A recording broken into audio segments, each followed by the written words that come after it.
Hi, welcome to my kitchen. I'm Susan Buchser-Lochocki. I'm running for President of the United States, and I'm here today to read you a story for young readers from the Scholastic Company called If You Were There When They Signed the Constitution. So, part 1 through 7 is on YouTube, and now, whoops, I had the page, and now I've lost it. Give me a second. And now, I believe this is part 8. So, what other compromises did the North make with the South? Although most people in the North were not ready to end slavery altogether, many people hated the slave trade.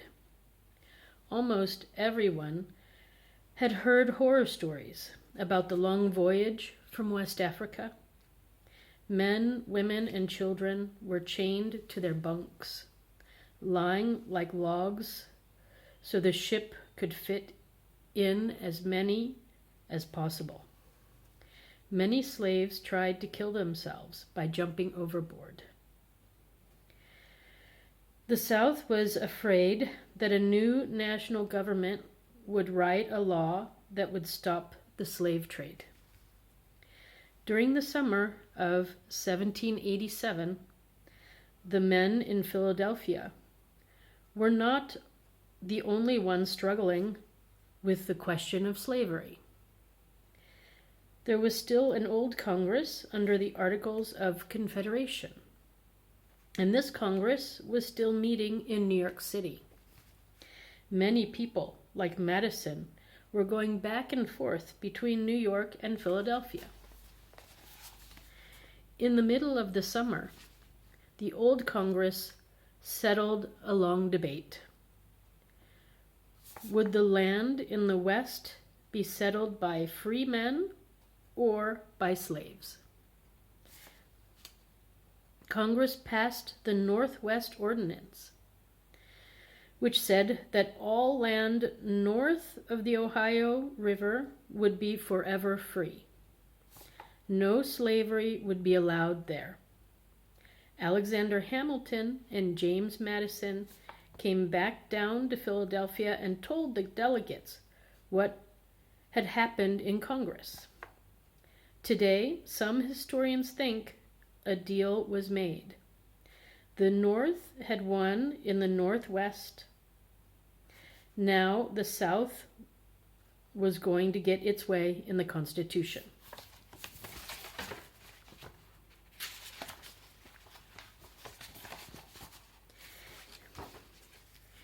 Is the word slave in the Constitution?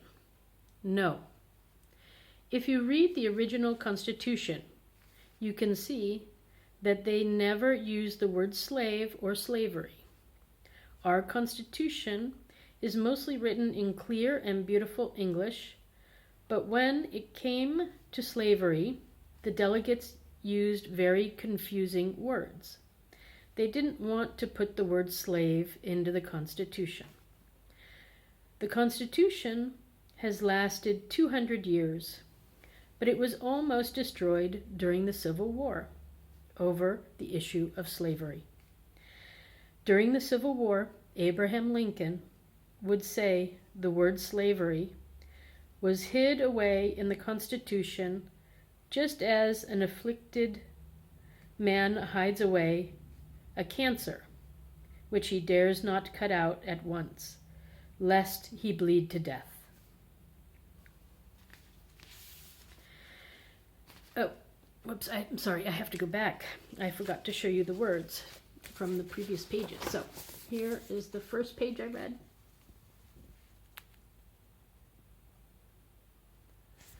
And then here is the second one.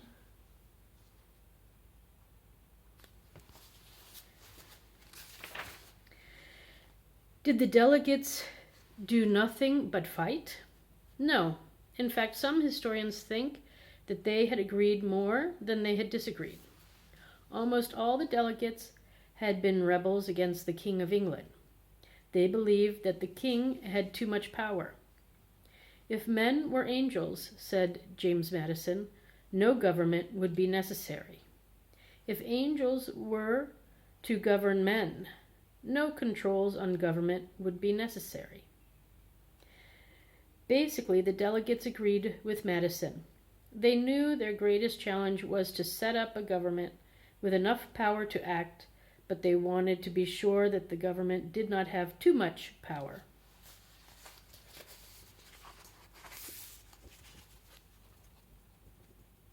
There we go.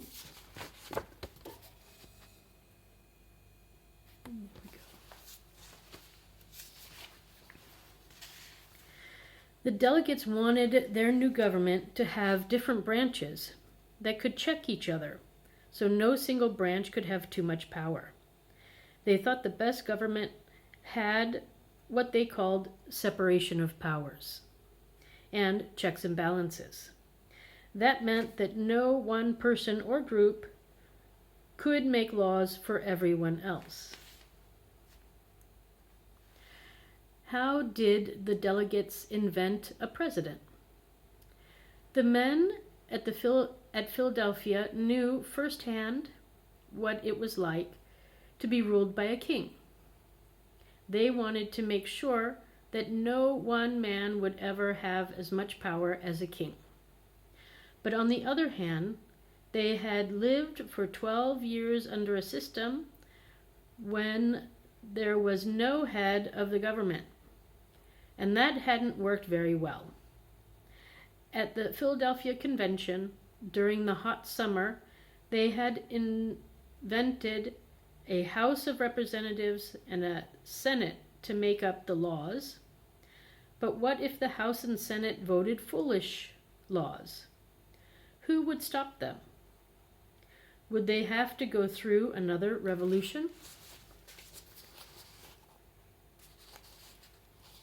I'll do a close-up of the illustration. It's good. And here we go.